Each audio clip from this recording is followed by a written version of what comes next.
ఇప్పుడు నెక్స్ట్ ఏపీలో ఏ గవర్నమెంట్ వస్తుంది అనుకుంటున్నారు?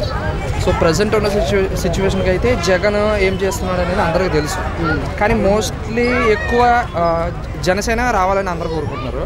సో ఆబ్వియస్లీ నేను కూడా జనసేన రావాలని కోరుకుంటున్నాను.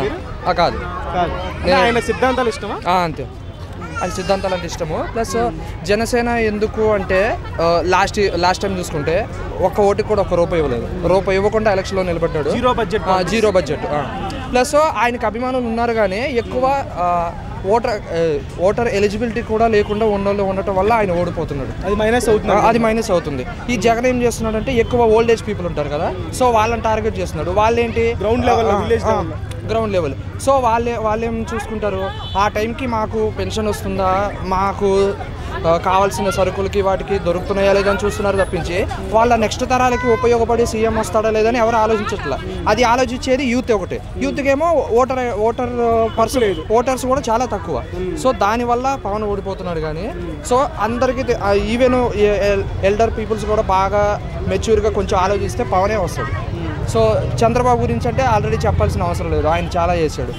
ఐటీ సెక్టర్ కానీ అదంతా తీసుకొచ్చింది ఇక్కడ ఆయనే కదా. సో ఖచ్చితంగా టీడీపీ జనసేన పొత్తులో ఉంది కదా, ఆ ప్రభుత్వం వస్తుంది. ఆ ప్రభుత్వం వస్తుంది. కానీ కొన్ని సిచ్యువేషన్లో కొన్ని యాంగిల్స్లో ఆలోచిస్తే మనల్ని మోసం చేసేది ఒక పర్సన్ అని తెలిసినా కూడా ఆ టైంకి అటే షిఫ్ట్ అయిపోతాం. సో ఇప్పుడు రీసెంట్గా లోకేష్ గారు ఒక స్టేట్మెంట్ ఇవ్వడం జరిగింది. ఏంటంటే పొత్తులో ఉన్నాం కాబట్టి సీఎం అభ్యర్థి చంద్రబాబు నాయుడు గారే, అది పవన్ కళ్యాణ్ గారికి కూడా తెలుసు అని చెప్పి స్టేట్మెంట్ ఇచ్చారు.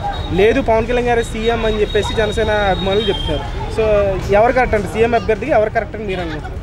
చంద్రబాబు కానీ పవన్ కళ్యాణ్ గారు అంటారా? సో ఎక్స్పీరియన్స్ వైజ్గా చూసుకుంటే చంద్రబాబు గారు కరెక్టే, కానీ కొంచెం న్యూ మైండ్ సెట్తో వస్తున్నారు కాబట్టి పవన్ కళ్యాణ్ అయితే చేయగలరని నా నమ్మకం. ఓకే. సో పవన్ కళ్యాణ్ గారికి ఎక్స్పీరియన్స్ ఉన్న చంద్రబాబు గారి సపోర్ట్ ఉంటే ఇంకొంచెం ముందుకు వెళ్ళొచ్చు. సో సీఎం అభ్యర్థిగా అయితే పొత్తులో ఉన్నారు కాబట్టి చంద్రబాబు నాయుడు గారు కరెక్ట్ అంటే కరెక్ట్.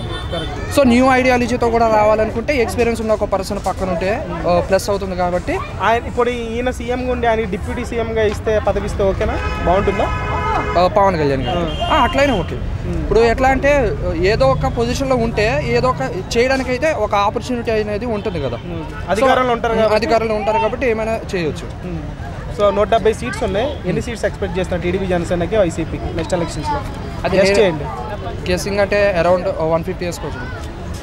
సో కొన్ని ఏమన్నా గ్యామ్లింగ్ అయితే తప్పించి 150 అయితే వస్తుంది టీడీపీ జనసేనకి. మిగతా సీట్లు వైసీపీ. Thank you.